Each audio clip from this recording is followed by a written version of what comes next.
बिस्मिल्लाहिर्रहमानिर्रहीम। अस्सलाम वालेकुम। मैं हूं रियाजुद्दीन और आप देख रहे हैं Venice sports celebrities with Riyazuddin. Hockey हमारा कौमी खेल है और उन चंद खेलों में से एक है जिसने ओलंपिक में पाकिस्तान को 8 मेडल्स जितवाने का कारनामा अंजाम दिया है। ओलंपिक में हमने 3 गोल्ड, 3 सिल्वर और 2 ब्रॉन्ज मेडल हासिल किए हैं, जबकि हमने चैम्पियंस ट्रॉफी भी जो है वो 3 मरतबा जीती है। 7 मरतबा हमने सिल्वर मेडल हासिल किया और उसमें 1 मरतबा हमने ब्रॉन्ज मेडल हासिल किया। अगर आप वर्ल्ड कप की बात करें तो हमने 4 मरतबा वर्ल्ड कप जीतने का कारनामा अंजाम दिया और 2 मरतबा हमने सिल्वर मेडल हासिल किया। अगर बात हम एशियन गेम्स की करते हैं तो पाकिस्तान 8 मरतबा एशियन गेम्स जीतने में कामयाब रहा। 3 मरतबा सिल्वर मेडल हासिल किए और 3 मरतबा ब्रॉन्ज मेडल हासिल किए। पाकिस्तान हॉकी टीम की ये परफॉर्मेंस यकीनन माजी की उन अच्छी यादों को सामने लाती है जो पाकिस्तानी खिलाड़ियों ने बेशुमार कारनामे अंजाम दिए। एक वक्त ऐसा था कि पाकिस्तान की टीम में 4-5 से ज़्यादा स्टार्स खिलाड़ी हुआ करते थे और वो दौर था कि जब पाकिस्तान की टीम किसी भी टीम के ख़िलाफ़ उतरा करती थी तो हम कामयाबी हासिल करते थे। अगर आप देखें ओलंपिक के हवाले से अगर हम बात करें तो जैसा मैंने पहले कहा कि हॉकी वाहिद खेल है जिसमें हमने 8 मेडल्स हासिल किए हैं, जबकि उसके अलावा सिर्फ 3 और ऐसे खेल हैं जिसमें हमने मेडल्स हासिल करने का कारनामा अंजाम दिया। एक, जब हमने 1960 में रोम ओलंपिक जीता और नसीर बुंदा ने एक और वाहिद गोल किया था तो हमने ओलंपिक जीतने का कारनामा अंजाम दिया था। उसी 1960 के रोम ओलंपिक्स में मोहम्मद बशीर ने रेसलिंग में ब्रॉन्ज मेडल हासिल किया था, जबकि बॉक्सिंग में 1988 का जो सियोल ओलंपिक था उसमें पाकिस्तान के हुसैन शाह ने बॉक्सिंग में ब्रॉन्ज मेडल हासिल करने का कारनामा अंजाम दिया था। लेकिन अगर आप 2024 की बात करें और अगर हम पेरिस ओलंपिक के हवाले से बात करें तो पेरिस ओलंपिक में अरशद नदीम ने मैं समझता हूँ कि दुनियाई खेल में वो कारनामा अंजाम दिया जिससे पाकिस्तान के वक़ार में इजाफा हुआ। उन्होंने 92.97 जेवलिन थ्रो डिस्टेंस फेंक के पाकिस्तान को एक आला मुकाम पर फाइज कर दिया। ये तो मतलब यकीनन हमारे इनफरादी खेलों में हमारे खिलाड़ियों की कारकर्दगी थी जो रेसलिंग, बॉक्सिंग और जेवलिन थ्रो में अंजाम दी गई। लेकिन अगर हम उन खेलों को देखें जिसमें 11 खिलाड़ी शामिल होते हैं तो हॉकी वाहिद खेल है जिसमें पाकिस्तान ने बेशुमार कारनामे अंजाम दिए। वैसे तो जहांगीर खान स्कॉश के हवाले से एक ऐसी शख्सियत हैं जिन्होंने दुनियाई खेल में पाकिस्तान के सबसे लाली परचम को बुलंद किया है और वो वाहिद खिलाड़ी हैं दुनिया के जिन्होंने 555 मैचेस जो हैं मुसलसल जीतने का कारनामा अंजाम दिया। हम अगर हॉकी की जैसे आज बात कर रहे हैं, हॉकी की बात करें तो वो एक सुनहरी दौर था और वो एक ऐसा वक्त था जब पाकिस्तान को ओलंपिक और वर्ल्ड कप के लिए क्वालिफाइंग राउंड नहीं खेलने पड़ते थे। लेकिन आज वो ज़माना आ गया है कि पाकिस्तान न सिर्फ कई सालों से ओलंपिक और वर्ल्ड कप नहीं खेल रहा है बल्कि उसको क्वालिफाइंग राउंड भी खेलने पड़ते हैं और बाज़ औक़ात पाकिस्तान क्वालिफाइंग राउंड में भी इन इवेंट्स के लिए क्वालिफाई नहीं कर पाता है। और सबसे ज़्यादा अलमिया ये है कि पाकिस्तान हॉकी में एक ऐसा भी दौर आया जब 2 फेडरेशनें बैक वक्त काम कर रही थीं, लेकिन फिर अल्लाह अल्लाह करके एक फेडरेशन ने अपना काम शुरू किया।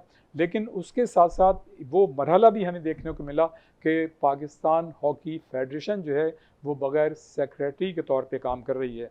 तो जनाब आज हम लेकिन मैं ये कहूँगा कि इसका कतई तौर पर ये मतलब नहीं है कि पाकिस्तान हॉकी में पोटेंशियल नहीं है, पाकिस्तान के नौजवानों में पोटेंशियल नहीं है, उनमें कैपेबिलिटी या कैपेसिटी नहीं है, ऐसी बात नहीं है। बल्कि पाकिस्तान हॉकी के हवाले से बड़ा ज़रखेज़ है। सिर्फ सिस्टम को सही करने की ज़रूरत है, नेक नियति लाने की ज़रूरत है और अगर उसको हम सही तरीके से अपनी चीज़ों को मैनेज कर लें तो यही हॉकी की टीम एक मरतबा फिर वो जो हॉकी का तुर्रे इम्तियाज़ था उसको वापस ला सकती है।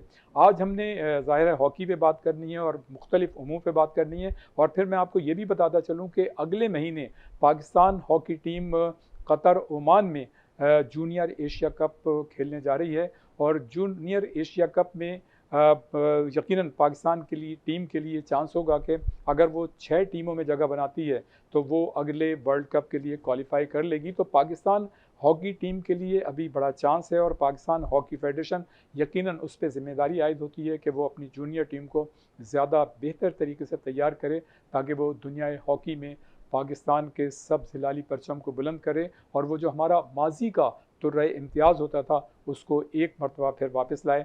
आज इन्हीं उमूर पर गुफ्तगू करने के लिए हमने हॉकी की दो मोतबर शख्सियात को यहाँ पर दावत दी है। मेरे साथ तशरीफ़ रखते हैं गुलफराज अहमद ख़ान जो पाकिस्तान हॉकी फेडरेशन के साबिक तेजरार रहे हैं और न सिर्फ पाकिस्तान हॉकी फेडरेशन के तेजदार रहे हैं बल्कि Karachi hockey association, Sindh hockey association के सेक्रेटरी भी रहे, चेयरमैन भी रहे और उसके साथ साथ सिंध ओलंपिक एसोसिएशन के भी वो एक अहम ओहदेदार हैं। और उसके साथ साथ अगर हम थोड़ा सा माजी में चले जाएं तो उन्होंने न सिर्फ मुस्लिम कमर्शियल बैंक की हॉकी टीम की नुमाइंदगी की बल्कि नेशनल बैंक हॉकी टीम की काफ़ी अर्से तक नुमाइंदगी की, उसके वो ऑफिशियल भी रहे।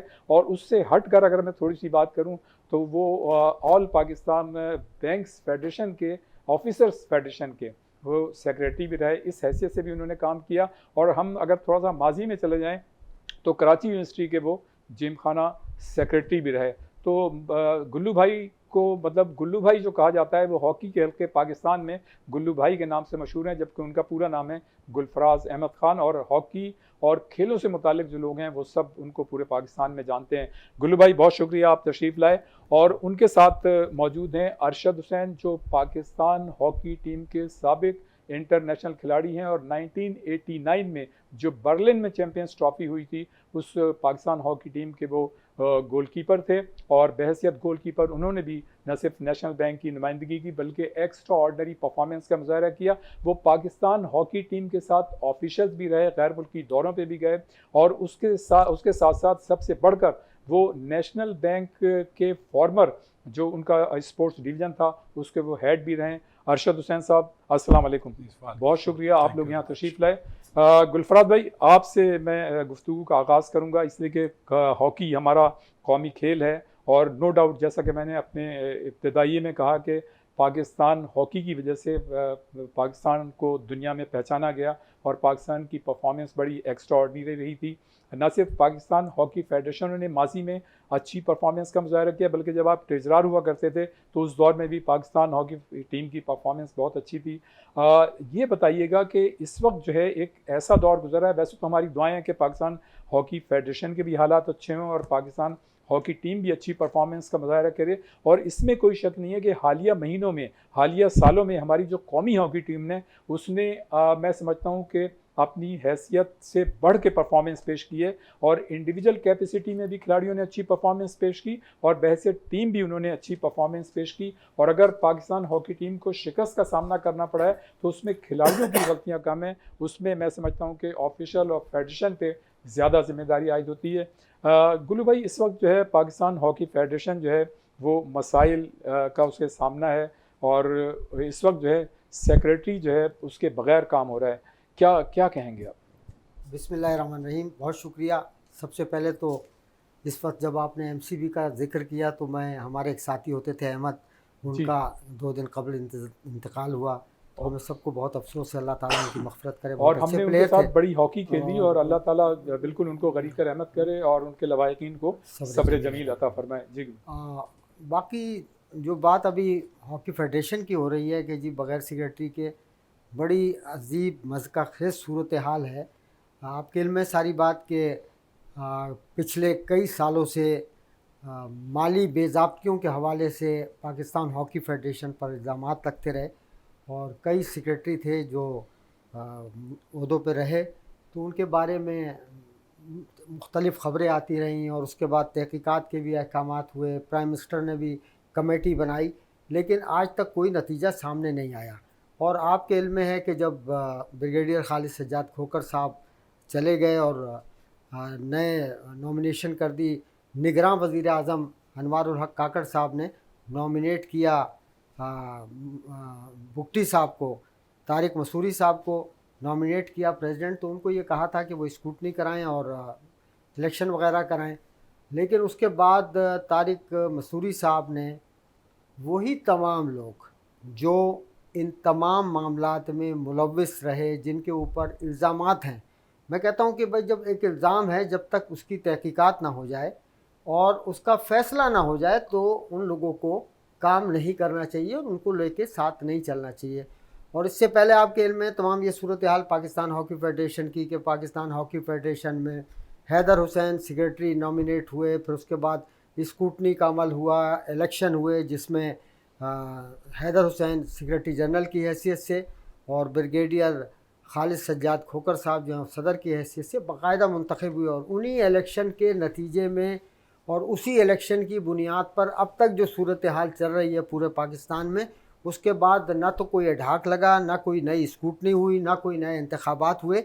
और उसमें भी आपके इल्म में ये बात होनी चाहिए कि हैदर हुसैन के ख़िलाफ़ एक साजिश के तहत, क्योंकि वो फेयर तरीके से काम कर रहे थे, वो तमाम धंधे उन्होंने बंद कर दिए थे जो पाकिस्तान हॉकी फेडरेशन में चलते थे कि कोई शख्स कराची आया तो उसका TADA मीटर चालू हो गया, कोई कराची से लाहौर पहुंच गया तो 50,000 ले लिए, किसी ने 30,000। उन्होंने सारे अखराजात वो बंद किए क्योंकि माली वसाइल का शिकार थी पाकिस्तान हॉकी फेडरेशन। तो चूँकि उन लोगों को तकलीफ़ पहुंची तो उन्होंने बाकायदा एक साजिश के तहत हैदर हुसैन के ख़िलाफ़ vote of no confidence move किया। और पाकिस्तान हॉकी फेडरेशन के कॉन्स्टिट्यूशन के मुताबिक जब वोट ऑफ नो कॉन्फिडेंस कोई मूव किया जाता है और अगर वो वोट ऑफ नो कॉन्फिडेंस कामयाब ना हो तो वो लोग जो कि उसको मूव करते हैं वो कानूनी तौर पर उस मेंबर नहीं रहते हैं। और उसका बाकायदा एक लेटर खालिद सज्जाद खोकर साहब ने, जिन लोगों ने मूव की थी वो वोट ऑफ नो कॉन्फिडेंस, उनके नाम ओलंपिक एसोसिएशन और पाकिस्तान स्पोर्ट बोर्ड को भी भेज दिए थे, जो मेरे इल्म में है। पता नहीं इसमें कहाँ तक सदाकत है। उसके बाद बदकिस्मती ये है कि तारिक मसूरी साहब वही तमाम लोग जो कि vote of no confidence move करके और जिनको खालिद सज्जाद खोकर साहब के दौर में ही गैर मौसर कर दिया गया था और उनकी हैसियत ख़त्म हो गई थी, उसी गैर कानूनी कांग्रेस मेंबरान से उन्होंने वोट ऑफ कॉन्फिडेंस ले लिया तारिक मसूरी साहब ने और प्रेसिडेंट बन के बैठ गए। और मतलब मैं बिल्कुल खुले अल्फाज में कह रहा हूँ, हमें तो बड़ी तवक्कात थी कि जी ये उनके निगरान उस वक्त वज़ीर दाखिला थे, उन्होंने इनको नॉमिनेट करवाया था, जो इस वक्त वज़ीर आला हैं बलूचिस्तान के, तो ये उनके रिलेटिव भी हैं। तो हम एक्सपेक्ट कर रहे थे कि एक गैर मुतनाज़ा आदमी आया, वो साफ शफाफ तरीके से काम करेगा और पूरे पाकिस्तान के तमाम 7 अच्छे लोगों को लेकर और पाकिस्तान हॉकी फेडरेशन के मामला ठीक कर लेंगे। लेकिन बदकिस्मती से शायद उनको ये कहा गया कि अगर हैदर हुसैन के साथ आप काम करोगे तो ना ये खुद खाता है ना खाने देता है, तो इसको तो फारिग करो। तो उन्होंने वो सारी टीम जो कि मतलब ये मैं थोड़ी सख्त बातें हैं लेकिन हकाइक हैं कि उन्होंने वही सारे लोग जो कि करप्शन में मुलव्वस थे उनके साथ एक अलाइंस बना लिया और बना के उन्होंने गैर कानूनी तौर पर अपने वोट ऑफ कॉन्फिडेंस ले लिया और जनाब आली वो काम कर रहे हैं।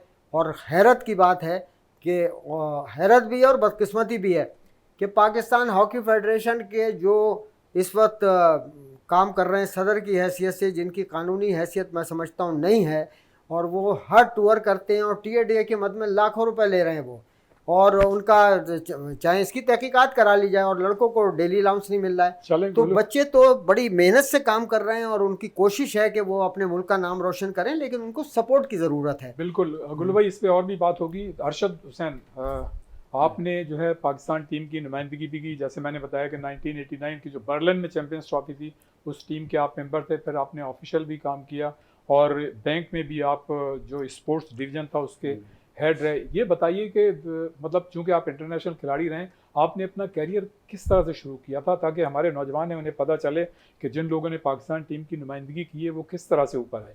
जी, बहुत शुक्रिया रियाज भाई कि आपने मुझे मदऊ किया इस प्रोग्राम के लिए। देखें, सबसे पहले तो ये कि जैसे हर एक छोटे बच्चे का किसी भी का ख्वाब होता है, उस वक्त क्योंकि 70s में 80s में हॉकी टॉप पर थी पाकिस्तान में, बाकी क्रिकेट सेकेंडरी गेम था। तो उसी तरह मेरा भी छोटे बच्चे की हैसियत से था कि जी मेरे पेरेंट्स कहा कि जी मैं खेलूं, बस सिंपल ऐसे ही शुरू किया। फिर स्कूल में खेलते रहे। स्कूल में मेरे एक PTI टीचर होते थे मुजफ्फर खान राना, उनका नाम मैं इसलिए ले रहा हूँ कि वो वाकई ऐसी शख्सियत थे कि उनके हाथों बहुत सारे बच्चे निकले और ऊपर आए। फिर क्लब एक ज्वाइन करवाया मुझे उन्होंने, उसके क्लब के हमारे सेक्रेटरी थे लईक साहब, उन्होंने आगे प्रमोट किया। लईक कुरैशी साहब बहुत डिवोटेड पर्सन थे और बहुत उन्होंने डॉन हॉकी क्लब होता था, वहाँ से मैं डिस्ट्रिक्ट खेला हूँ, कराची खेला हूँ। फिर 84 में पाकिस्तान कस्टम्स कोर्ट्स के ट्रायल्स हुए, उसमें मैंने ट्रायल्स दिए। अल्हम्दुलिल्लाह उसमें सिलेक्शन जब हो गया। आपने मतलब इस जी। प्रोसेस से गुजर रहे थे, आपको पता था कि आप पाकिस्तान की टीम नहीं, की नुमाइंदगी करेंगे? बिल्कुल भी नहीं, बिल्कुल भी नहीं। ज़ाहिर है कि उस वक्त मेरा ख्याल है कि अगर देखा जाए एक बच्चे की हैसियत से कोई एम नहीं होता। उस वक्त होता है बस मुझे अच्छी टीम मिल जाए, मैं खेल लूँ। जब कस्टम ज्वाइन किया तो मेरे इर्द गिर्द सारे, मैं जूनियर प्लेयर था और विद इन 3 और 4 मंथ्स में कस्टम की सीनियर टीम में अपग्रेड कर दिया माशाल्लाह मुझे। उसमें हसन सरदार, हनीफ खान, समीउल्लाह, कलीमुल्लाह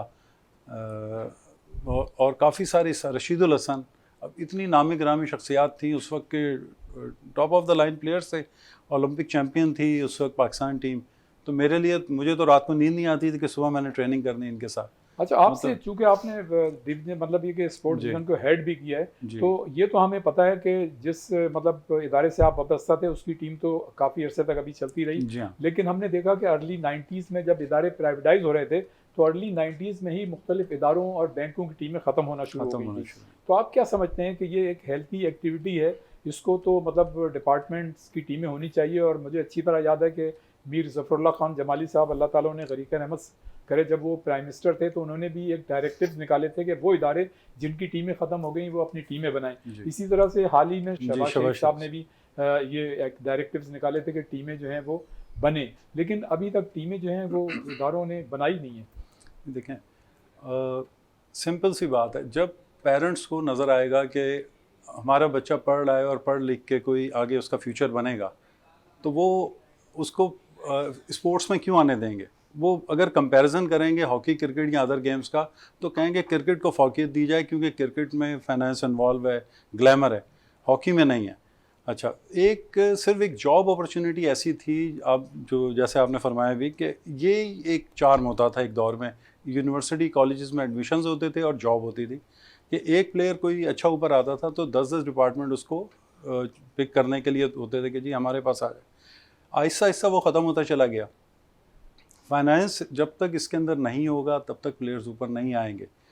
ये अभी मैं उस वक्त स्पोर्ट्स का हेड था जिस वक्त ये सिलसिला शुरू हुआ कि डिपार्टमेंट्स बंद करने का सिलसिला, क्योंकि चंद डिपार्टमेंट रह गए थे जिसमें टॉप ऑफ द लाइन जो था नेशनल बैंक ऑफ पाकिस्तान था, जिसकी बहुत खिदमात थी, स्पोर्ट्स कम्प्लेक्स अपना, sports club, academy, cricket ground, मतलब बहुत बड़ा इसका एक काम था। PIA इकबाल हो कासिम गया, साहब ने कस्टम किया। हो गया और जी। आप बैंक सारे नेशनल उनकी बड़ी खिदमत रही हैं। बहुत ज़्यादा वापडा अभी तक उस स्ट्रगल कर रहा है। वो एक दौर पहले आया था जिस वक्त UBL, हबीब बैंक वगैरह बंद हुई, और एक दौर ये आया कि जिसके अंदर सारे डिपार्टमेंट शट डाउन कर दिए गए। अब जब तक प्लेयर को फाइनेंशियली सपोर्ट नहीं होगी, आसूदगी नहीं होगी उसको, तब तक मेरा ख्याल है कि कोई आप जो मर्जी कर लें, सारी बातें अपनी जगह रह जाती हैं। ग्रास रूट लेवल पे मेहनत कर लें, ट्रेनिंग करवा लें, कोच हायर कर लें, पेरेंट्स को नज़र आएगा कि मेरा बच्चे का फ्यूचर सिक्योर है, वो पेरेंट्स बच्चे को भेजेंगे। या क्रिकेट की तरह कोई ऐसा गेम हो जिसके अंदर फाइनेंस इन्वॉल्व हो, कि कोई आप छोटे लेवल पे भी खेलते हैं, प्रोफेशनल, कहीं आप इवेंट खेलने चले गए, रमज़ान फेस्टिवल खेल लिया, तो एंड के अंदर उसको 2-4 लाख रुपए मिल जाते हैं, उसकी पॉकेट मनी के तौर पे वो अपना सर्वाइव कर जाता है। जबकि हॉकी में ऐसा बिल्कुल भी नहीं है, या किसी और गेम में भी नहीं है इस तरीके से। फाइनेंस फर्स्ट है। यहाँ पर वक्त हुआ एक ब्रेक का, और जैसे ही मतलब एक ब्रेक ख़त्म होगा इस सिलसिले को यहीं से शुरू करेंगे। Take a break please.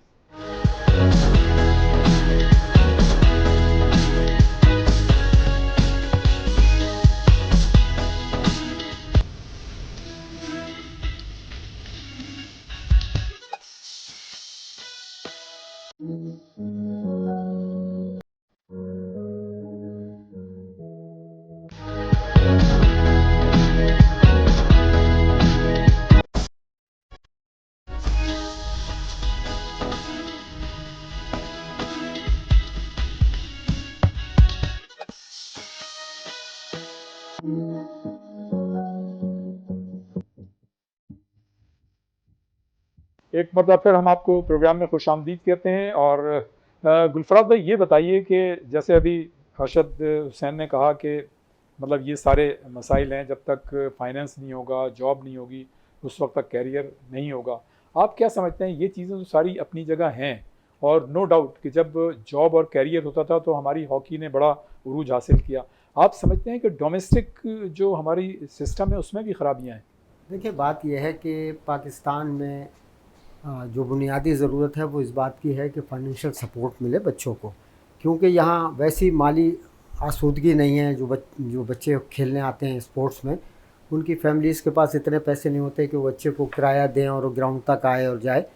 तो हॉकी वाहिद गेम था, अगर आपको याद हो, जिस आप ग्लैमर की और भी नज़र आता था उसमें। और वो वक्त जबकि पाकिस्तान अपने उरूज पे था, तो कराची में लोकल जो क्लब प्लेयर्स होते थे वो किसी टूर्नामेंट में अच्छी परफॉर्मेंस का मुजाहरा करते थे तो फौरी तौर पर उनको कोई लोकल डिपार्टमेंट ऑफ़र करता था। और कराची में 20 डिपार्टमेंट थे जिसमें जॉब की अपॉर्चुनिटीज़ थी। सिर्फ लोकल जो डिपार्टमेंट थे जो उंगलियों पे गिने जा सकते हैं, KTA, water sewerage board, KMC, Pakistan machine tool factory, KPT, KMC, house building finance corporation, डाक यार्ड। उस वक्त डिपार्टमेंट ज़्यादा थे, 20 डिपार्टमेंट अपॉर्चुनिटीज़ थे, भी थी। 20 डिपार्टमेंट में अपॉर्चुनिटी थी। और वो बच्चा फिर जो है उसको एक बेहतर टीम मिल जाती थी और वहाँ परफॉर्मेंस करता था तो बड़े डिपार्टमेंट में चला जाता था और वहीं से उनको अपॉर्चुनिटी मिलती थी अपने जोन से खेलने की, नेशनल चैम्पियनशिप खेलने की, और इसी तरीके से एक सिस्टम था।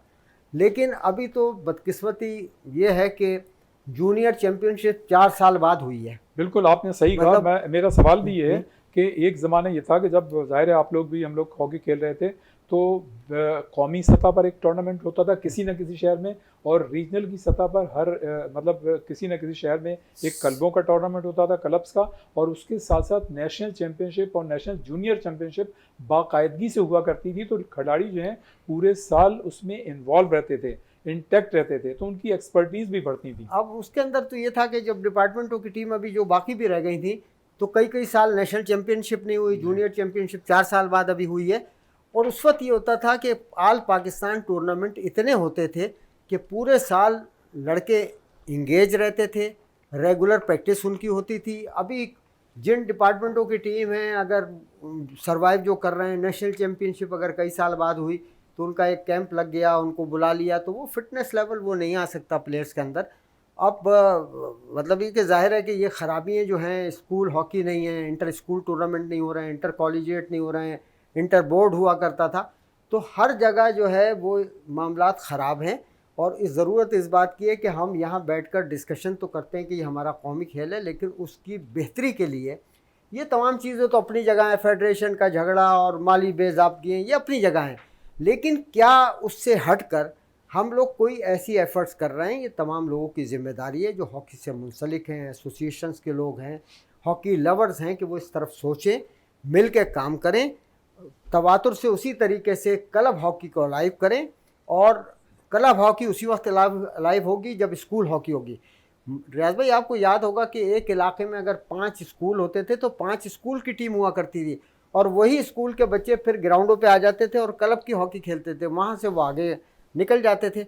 लेकिन ना अब स्कूल हॉकी है ना क्लब हॉकी है, और सिर्फ करप्शन है जिसका ढंढोरा है पूरे पाकिस्तान में। और मुझे तो बड़ी हैरत है, अभी आपने देखा कि माशाल्लाह अब हमारी खुशकिस्मती है कि इस वक्त जो बैनुल सूबाई राब्ती के मिनिस्टर हैं, वो आपको पता है कि कौन शख्सियत है माशाल्लाह। उनका मुकाम जो है वो एक सियासी तौर पर भी उनकी बड़ी अहमियत है, और वो ख़ुद तकलीफ़ें भी उन्होंने गुजारी है। और वो अभी चैम्पियनशिप में जूनियर चैम्पियनशिप की इफ्तिताई तकरीब में मेहमान खुसूसी थे। नाम लीजिए ज़रा आप, राना साहब का। तो राना साहब जो हैं वो उन्होंने खड़े होकर वहीं पर, राना सनाउल्लाह साहब, मैंने कहा ना कि वो शख्सियत है कि जिन्होंने सियासी मारे भी खाई हैं, ऊंच नीच भी देखी है, तकलीफ़ें भी उठाई हैं। उन्होंने वहाँ चैम्पियनशिप के इफ्तिताह में खड़े होकर कहा कि ये जो 20-20, 30-30 साल से ओहदेदार चुमटे हुए हैं, इनकी वजह से सारा करप्शन है। और जो चुमटे हुए ओहदेदार थे वो भी आसपास खड़े खुद मुस्कुरा रहे थे कि हमारे बारे में, या हमारे घर में आकर और ये बात कर रहे हैं। तो मैं तो एक्सपेक्ट कर रहा हूँ, ये बार बार प्राइम मिनिस्टर से तो दरख्वास्त की जाती है कि साहब वो दिलचस्पी लें और फैसला करें और अच्छे लोगों को लाएं, लेकिन राना सनाउल्लाह साहब वो शख्सियत हैं कि जो खुद बासलाहियत आदमी है। और मैं एक्सपेक्ट करता हूँ उनसे कि वो हंगामी तौर पर इस कौमी खेल के लिए एक कुछ सख्त फ़ैसले करेंगे, कोई लोगों के साथ रब्ता करके, साफ से मशावरत करके, और अच्छे लोग हैं पाकिस्तान में जो साफ़ सुथरे लोग हैं, उनसे रब्ता करके और कोई अच्छा फ़ैसला करें। और सदर किसी ऐसे शख्स को लाएं। माजी में आपको याद है कि ये तो हम कहते हैं कि बड़ी फतूहात हासिल की, लेकिन उस वक्त जो सुदूर हुआ करते थे वो होते थे पाकिस्तान हॉकी फेडरेशन के, जो पैसे यहाँ से नहीं लेके जाते थे, नोचते थे, बल्कि फंड प्रोवाइड करते थे। पीआईए के चेयरमैन होते थे, वो होते थे पाकिस्तान आप हॉकी देखें एयर मार्शल एयर मार्शल नूर खान का, ब्रिगेडियर आतिफ, हमीदी होते थे। ये तमाम लोग वो थे कि जो फंड प्रोवाइड करते थे। मतलब असगर अपने कर्नल मुदस्सिर असगर तमाम लोग वो थे कि जो फंड प्रोवाइड करते थे। आरिफ अली खान अब्बासी थे। ये सारे वो लोग थे। पीआईए पूरा कैलिबर के लोग थे। तब पीआईए पूरा सपोर्ट करता था। तमाम जो टिकट फ्री देते थे जब ट्रैवल करती थी पाकिस्तान टीम, बाहर जाती थी। अब बदकिस्मती यह है कि बजाय पैसे लाने के तनख्वाहदार लोगों को लगा दिया जाता है, और जो फंड इधर उधर से कहीं से मिल जाता है, कोई मदद कर देता है। देखते हैं कि कस्म पुरसी की हालत में है ये हॉकी, तो कोई फंड आ जाता है तो उसको भी मिल के खा लेते। अरशद, हाँ जी बिल्कुल। तो कोशिश करें कि जो राना सनाउल्लाह साहब जो हैं वो किसी ऐसी मोतबर शख्सियत को पाकिस्तान हॉकी फेडरेशन का प्रेसिडेंट लगाएं, ताकि वो फंडिंग भी प्रोवाइड करें और अच्छे फैसले भी करें। अरशद, आप ज़ाहिर है हॉकी टीमों से भी वाबस्ता रहे, फिर आप एक ज़ाहिर है बैंक के स्पोर्ट्स डिवीज़न के हेड भी रहे। आप क्या समझते हैं, ज़ाहिर है आपने इंटरनेशनल हॉकी भी खेली, आप क्या समझते हैं कि जो इस वक्त इंटरनेशनल हॉकी में जो फिज़िकल फिटनेस का लेवल है, हमारे खिलाड़ी उस मेयार पे पूरे उतरते हैं या नहीं? यकीनन उसकी बहुत सारी वजूहात भी हैं। बल्कि मैं तो ये कहूँगा कि हमारे खिलाड़ियों को इंटरनेशनल एक्सपोजर ही नहीं मिल रहा जो कि मिलना चाहिए। और जितना ज़्यादा इंटरनेशनल एक्सपोजर मिलेगा, आप बाहर की टीमों से खेलेंगे, आपकी क्वालिटी खेल की जो है वो उसमें इजाफा होगा, लड़कों की परफॉर्मेंस बेहतर होगी।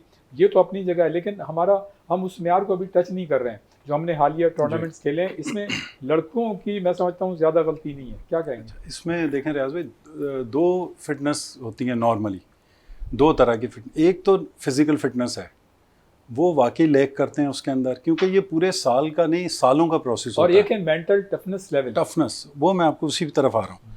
फिज़िकल फिटनेस सालों का प्रोसेस होता है। अब सिर्फ कैंप के अंदर आके उसको अच्छी डाइट दे के बच्चे को, या कुछ उसको आइसोटॉनिक्स दे के, प्रोटीन शेक, मतलब थोड़ा उसको किसी तरह से कुशन प्रोवाइड करके कि ये डाइट बेहतर कर ले, और जी ड्यूरिंग द 1 और 2 मंथ ये फिज़िकल लेवल अपना फिटनेस का लेवल अप कर ले, ठीक है। उसके बाद जब वो घर जाता है, तो एक तो वो फिज़िकल फिटनेस नहीं करता, ये हम इसमें लैक करते हैं। दूसरा, वो बेचारे को डाइट नहीं मिलती क्योंकि फाइनेंशियली प्रॉब्लम है उसको। अच्छा, अब आ जाते हैं दूसरे फिटनेस पे। एक तो हम इसमें मार खा रहे हैं जो फिज़िकल फिटनेस नॉर्मली होती है। जब बच्चा साल के अंदर 20-30 मैचेस यूरोपियन के अगेंस्ट नहीं खेलेगा, उनका फिटनेस लेवल बहुत हाई है, मेंटली बहुत स्ट्रॉन्ग है, टैक्टिकली बहुत स्ट्रॉन्ग है, टेक्निक वाइज स्ट्रॉन्ग है। जब पाकिस्तानी बच्चा नहीं खेलेगा उनके अगेंस्ट, उसमें ये चीज़ स्किल लेवल उसका डेवलप नहीं होगा उस तरीके से। यहाँ जितनी मर्जी ट्रेनिंग कर ले, जब तक यूरोपियन के अगेंस्ट नहीं खेलेगा, क्योंकि हॉकी ही उनके अगेंस्ट खेलनी है, तो आप फिजिकली भी अपनी होगे, टेक्निकली भी इम्प्रूव नहीं करोगे, टैक्टिकली भी इम्प्रूव नहीं करोगे। तो ये कंपलसरी है, या वो टीमें आए। अच्छा, एक चीज़ और थी कि हालिया हमने जो टूर्नामेंट्स में देखा कि गो के हमारे खिलाड़ियों ने पेनल्टी कॉर्नर पे भी गोल किए, लेकिन पेनल्टी शूट आउट लगता है ऐसा था कि जो ट्रेनर थे उन्होंने ट्रेनिंग नहीं कराई। मैं ये समझता हूँ कि हमारे जो नए कोच थे अपने ओलंपियन ताहिर जमान, वो एक इंटरनेशनल क्वालिफाइड कोच है, उनकी एक्सपर्टीज बहुत हैं, लेकिन मैं समझता हूँ कि जब उन्हें बहुत कम मौका मिला, लेकिन इससे पहले जो कोचेस थे शायद उन्होंने इस पे काम नहीं किया, पेनल्टी शूट आउट पे, और हम उसी में मतलब ये कि फेल हुए। अगर आप देखें जो हालिया टूर्नामेंट्स में 2 मरतबा देखें, क्योंकि मैं ख़ुद टीम के साथ रहा हूँ, एज अ गोलकीपर कोच रहा हूँ मैं काफ़ी मुख्तलिफ अदवार में, तो मुझे पता है हर कोच जो अपनी इस्तात होती है उसके मुताबिक ज़रूर ट्रेनिंग करवाता है हर किस्म की। अच्छा, फिर यहाँ पे आ जाता है बच्चों की पर्सनल, एक कहते हैं इंडिविजुअल ब्रिलियंस, क्योंकि जो पेनल्टी शूट आउट है इस पे इंडिविजुअल ब्रिलियंस होनी चाहिए प्लेयर के अंदर। ज़ाहिर है कोचेस सेलेक्ट करते होंगे उन बच्चों को कि जी ये स्किलफुल प्लेयर है, ये यहाँ पे जाके अपना परफॉर्म करेगा, लेकिन बात फिर वहीं आ जाती है मेंटल टफनेस की, क्योंकि ये इनके मैचेस, नंबर ऑफ़ मैचेस कम है यूरोपियन के अगेंस्ट या अदर टीम्स के अगेंस्ट या दूसरे मुल्कों के अगेंस्ट, तो ये मेंटल टफ नहीं है। टेक्निकली अच्छे होने के बावजूद उस मौके पे ये उस तरह परफॉर्म नहीं कर पाते, फिज़िकल लेवल डाउन हो जाता है नेचुरली। बाकी आप कोई भी टीम ले लें, इवन मलेशिया ले लें, आप कोई चाइना, ये सारा साल कहीं ना कहीं इंगेज रहती हैं।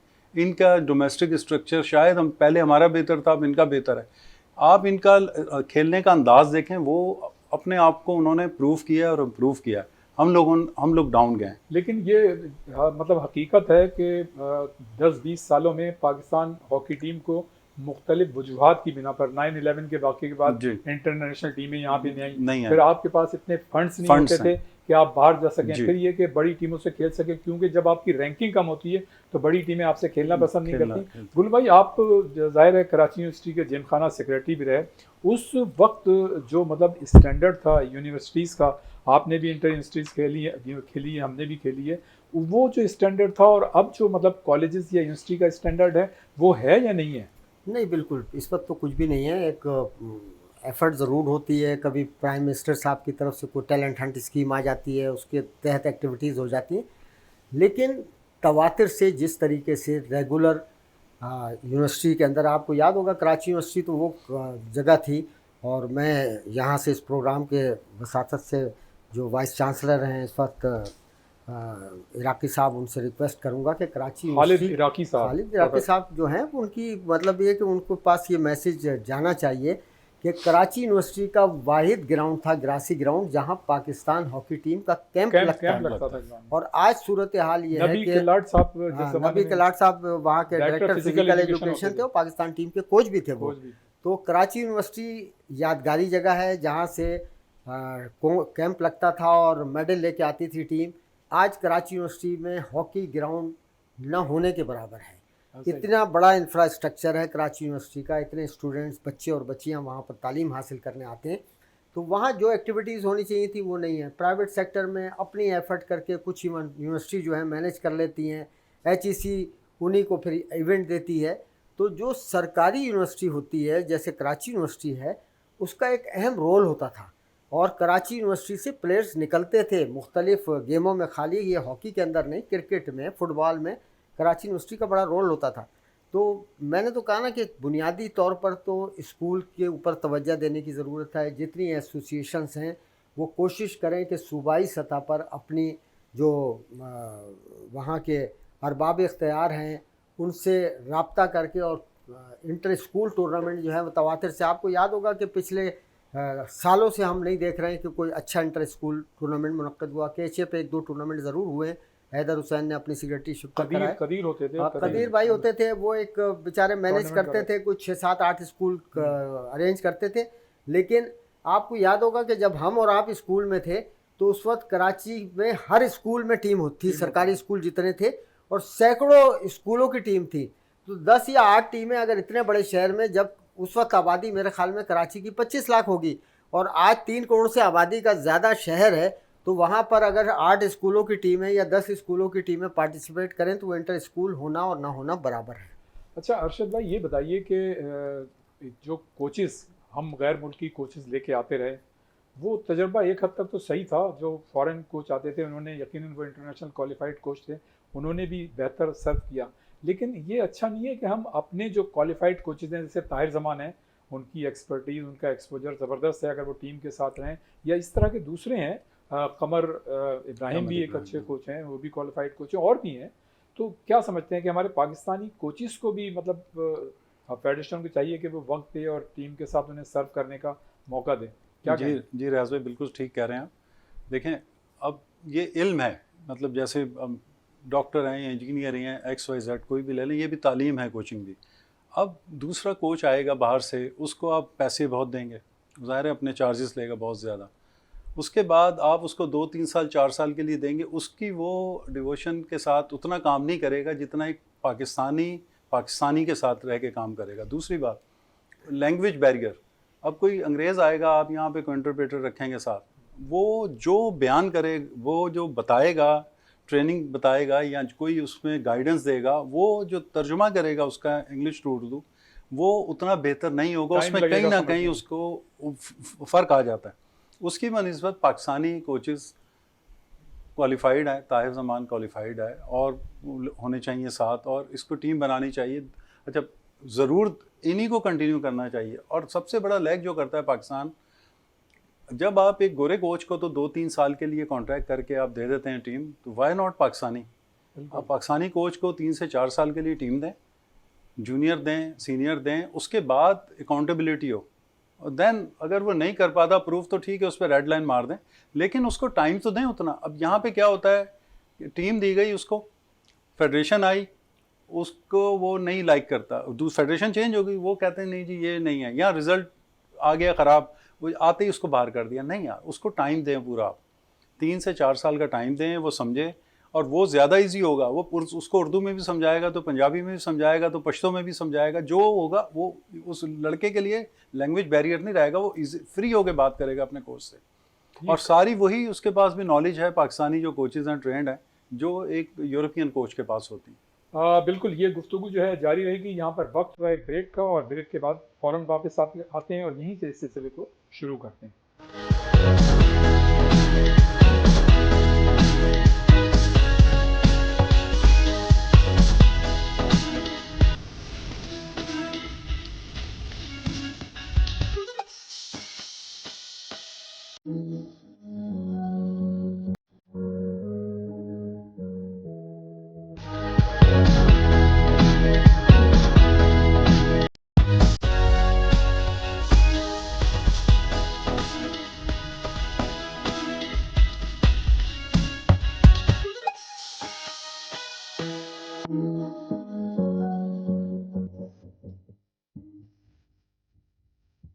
एक मरतबा फिर हम आपको प्रोग्राम में खुशामदीद कहते हैं। गुल्लू भाई, ये बताइएगा कि ये ज़ाहिर है बहुत सारी बातें हुई, और हमने हॉकी का प्रोग्राम इसलिए भी रखा है कि हॉकी जो हमारा कौमी खेल है, और हमने देखा है कि बहुत कम इस पर गुफ्तगू होती है, और अगले ही महीने जो है जूनियर एशिया कप होने वाला है, और एक पाकिस्तान हॉकी फेडरेशन के लिए भी, पाकिस्तान हॉकी के लिए भी अच्छा चांस है कि अगर हमारी टीम वहाँ पे एक्स्ट्रा ऑर्डनरी परफॉर्मेंस का मुजाहरा करती है तो हम जूनियर वर्ल्ड कप के लिए क्वालिफाई कर जाएंगे। किस तरह से देख रहे हैं आप पाकिस्तान के मुस्तकबिल को मौजूदा हालात के तनाजुर में? रियाज भाई, बात यह है कि पाकिस्तान में टैलेंट मौजूद है, ब्लड में हमारे हॉकी है। ज़रूरत इस बात की है कि डायरेक्शन सही हो, बच्चों की प्रॉपर ट्रेनिंग हो, उनकी डाइट हो, उनको जहनी आसूदगी मिले, कैंप लगे तो बच्चों को ये भी पता हो कि हमारे साथ कोई ज़्यादती नहीं होगी, जो मेरिट पे है उसे सिलेक्ट किया जाएगा। क्योंकि बात फिर वही नेगेटिव बातें हमें करने की ज़रूरत नहीं है कि सिलेक्शन में बड़ी खामी रही, बच्चों को ये नहीं पता होता था कि हम टीम के साथ जाएंगे या ना जाएंगे, उनके ऊपर दबाव होता था।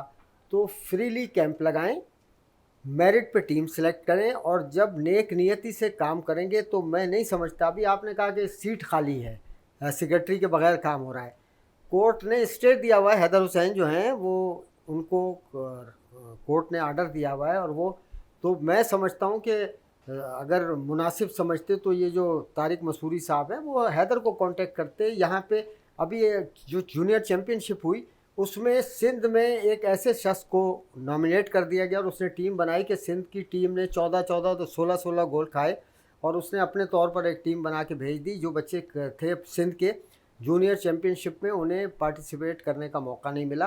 तो इसके लिए ज़रूरत है कि वो जो कराची के और सिंध के बच्चे हैं जो मेरिट पे हैं, उनको भी इस कैंप में इनवाइट किया जाए, और मेहनत से काम करेंगे, ईमानदारी से काम करेंगे, और जब तक रिज़ल्ट नहीं आएगा। देखें, पहले हॉकी जीतती थी, कोई भी इदारे का सरबराह होता था, अगर कोई हमारा ओलंपियन इंटरनेशनल उस इदारे में जाता था और सिर्फ कार्ड भिजवाता था कि मिलने के लिए आना चाहते हैं, तो इदारे का सरबराह उसको रिसीव करने बाहर आ जाता था।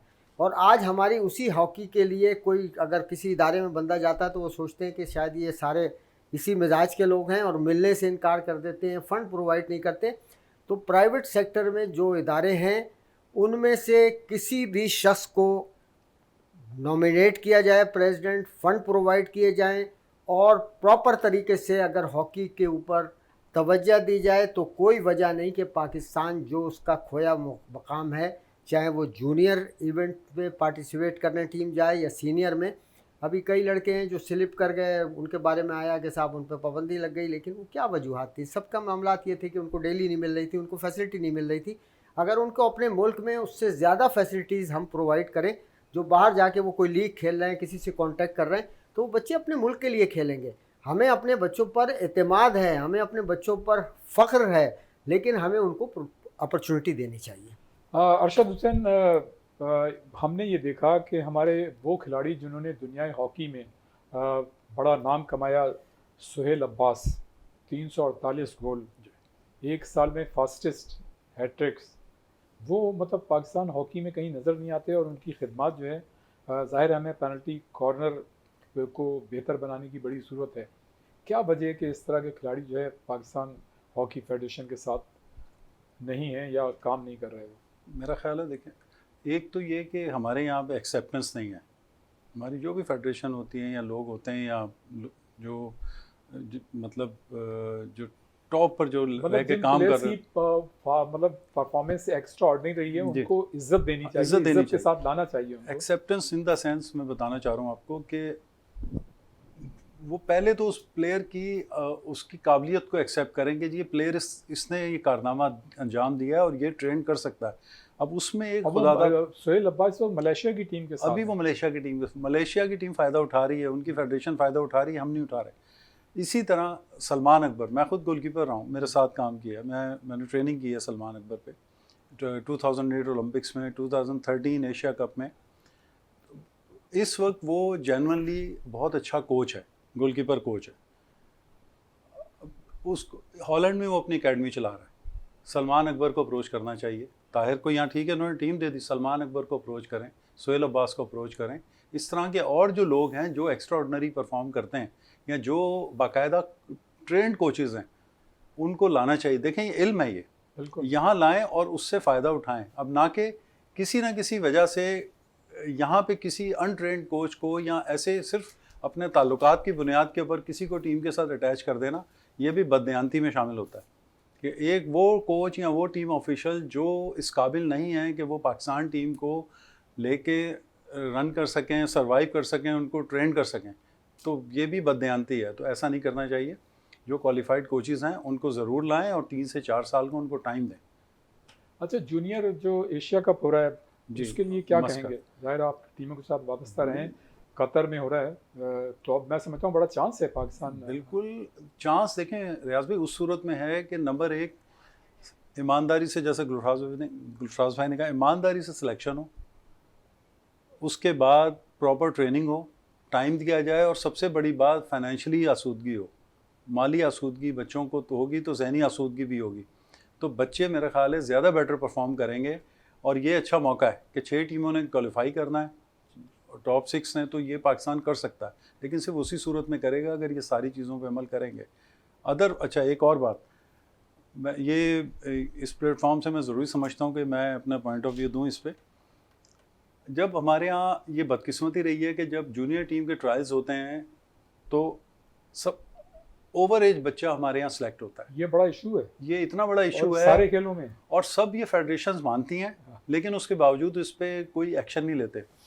एक दफ़ा तकलीफ दे काम करें, सर्जरी करें, सिलेक्शन करें, 100 बच्चा 200 बच्चा प्रॉपर सिलेक्शन करें, उसका उन्होंने बोन टेस्ट करना है, उन्होंने CT स्कैन करना है, उसका जो डॉक्यूमेंट चेक करने करें, उसको अपने पास इनलिस्ट कर लें। उसके बाद उन्हीं बच्चों को लेके आगे चलें। अब 4 से 5 साल का बच्चे का अगर डिफरेंस होता है, यहाँ से वो अंडर 16 गया लेकिन एक्चुअल वो 20 या 21 है, तो मुझे बताएं बाहर जाके तो वो जीत जाएगा। असल में तो मतलब गुल्लू भाई और अरशद भाई, जो कोचिंग है ना, जो इसकी रूह है, वो उन्हीं जूनियर खिलाड़ियों जो 14 और 16 साल के खिलाड़ी हैं, उन पे ही सारी मेहनत करनी चाहिए। हमें अच्छी तरह याद है कि ओलंपियन वहीद खान, उन्होंने हमें एक दफ़े इंटर कॉलेजिएट हो रहा था यूथ सेंटर में, वहाँ पे उन्होंने कोचिंग की थी। तो जो वो उन्होंने कोचिंग की थी 16 साल की उम्र में, वो आज तक हमें असबर है कि क्या है। और मैं समझता हूँ कि देखें, जब खिलाड़ी 50-60 मैचेस खेल लेता है तो ऐसा उसको कोई कोचिंग की ज़रूरत नहीं होती। वो फिर उसका मतलब IQ लेवल होता है, उसकी इंटेलिजेंट मतलब वो होती है कि वो उससे किस तरह से फ़ायदा उठाता है। लेकिन बहरहाल कोचिस की और जो ट्रेनर है उनकी अहमियत अपनी जगह है। जो ट्रेनिंग है, गेम प्लान है, ट्रेनिंग है, ये तो कोच ने देना, लेकिन जो उसकी अपनी एक ब्रिलियंस उसके अंदर एक अडॉप्ट कर चुका है, वो जो इम्प्रूव कर चुका है अपनी टेक्निक टैक्टिस, वो ग्राउंड में फिर यूज़ करेगा वो। बिल्कुल। और मैच प्लानिंग, मैं जो बात अरशद भाई ने कही, एक एज ग्रुप के बच्चों का आपस में कंपटीशन होगा तो फिर उनकी सलाहियत भी नज़र आएगी और फिर रिजल्ट भी अच्छे आएंगे। अब अगर आप फेक डॉक्यूमेंट बनाकर एक 25 साल के लड़के को 16 साल के लड़के के सामने फायदा उठा सकते हैं, लेकिन लॉन्ग रन में नहीं उठा सकते। अच्छा गुल्लू भाई, हमारी और अरशद भाई आपसे बहुत सारी बातें हुई, बहुत सारे सवालात मैंने किए, आपने जवाब भी दिए, और जाहिर है टाइम इतना कम है, हॉकी में तो बहुत ज़्यादा बात हो सकती है और भी हम मतलब फिर आएंगे चीज़ें- आपके प्रोग्राम में। हाँ बिल्कुल, मोस्ट वेलकम एनी टाइम। अच्छा जो जितनी भी मैंने सवालात किए आपने जवाबात दिए, कोई ऐसी बात हॉकी के हवाले से जो आपके जहन में और मैं ना पूछ सका हूँ वो, और दूसरे हमारे जो मतलब नौजवान हैं उनके लिए कोई पैगाम आप देना चाहें तो? देखिए जी, मेरा तो एक ही पैगाम है कि बच्चे को मेहनत करनी है, रिज़ल्ट उसी वक्त आएगा। और जो लोग करते धरते ज़िम्मेदार हैं वो फेयर तरीके से काम करें। माजी में जितने ओलंपियन और इंटरनेशनल प्लेयर्स बने, माशाल्लाह अरशद भाई बैठे हुए हैं, लईक साहब को आज कौन जानता है, लेकिन लईक साहब जैसे लोग चाहिए, वो Voted. क्लब के ओहदेदारान वो चाहिए कि जो बैठकर ग्राउंड पे काम करें और फेयर तरीके से काम करें, बच्चों को सपोर्ट करें, फाइनेंशियल सपोर्ट करें। वो पुराने लोग मैदानों में फिर आ जाएं, इंशाल्लाह हॉकी खड़ी हो जाएगी। जी अरशद हुसैन साहब, कोई ऐसी बात जो मैं ना पूछ सका हूँ और हॉकी के हवाले से आपके जहन में हो, और पैगाम हमारे नौजवानों के लिए? नहीं, बस मेरा यही पैगाम है कि यंग एज से ट्रेनिंग करें, दिल लगा के मेहनत करें। दूसरी बात, डाइट अच्छी रखें, बुराइयों से बचें, अपनी एजुकेशन ना छोड़ें।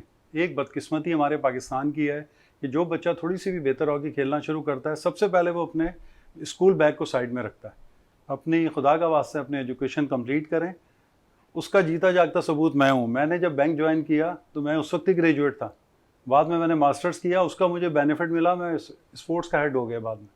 तो उस एजुकेशन का, आपको जब पढ़ना लिखना आएगा, आपको उठना बैठना आएगा, बातचीत करना आएगी, आपका लाइफ स्टाइल चेंज होगा। अगर आप बेटा ये नहीं करेंगे तो एजुकेशन मस्ट है गेम के साथ साथ। मेरा तो ये पैगाम है। Gulfaraz Ahmed Khan sahab, treasurer former Pakistan hockey federation, और Arshad Hussain former international hockey खिलाड़ी, गोलकीपर और डिवीजनल हेड अपने बैंक के, बहुत शुक्रिया अरशद हुसैन साहब और गुलफराज अहमद खान साहब। ये हमारा आज का प्रोग्राम था। यकीनन आपका हमारा ये प्रोग्राम जो है पसंद आया होगा। इसकी फीडबैक ज़रूर दीजिएगा और अगले प्रोग्राम में किसी नई शख्सियत के साथ आपके साथ फिर इंशाल्लाह मौजूद होंगे। उस वक्त तक के लिए रियाजुद्दीन को इजाज़त दीजिए। अल्लाह हाफिज़।